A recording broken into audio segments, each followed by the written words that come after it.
खबर शामिल करते हैं सियालकोट से report. Haji Mohammad Nasir Qadri, advertisement director, PNP news HD. आज जीएसएल एडिशन 2 का 10वां बड़ा मुकाबला डिफेंडिंग चैंपियन रंगपुर जट्टा सीसी और अलमास सीसी के दरमियान खेला गया, जिसे रंगपुर जट्टा ने 8 विकेटों से अपने नाम कर लिया।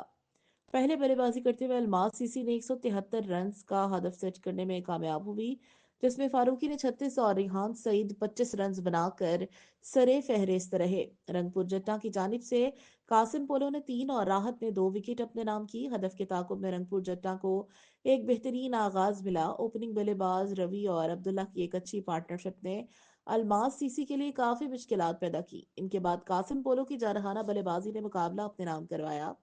रंगपुर जट्टा की जानिब से अब्दुल्ला ने 60, रवि ने 53, कासिम पोलो ने 42 रन की इनिंग खेलकर मुकाबला जितवाने में अहम किरदार अदा किया।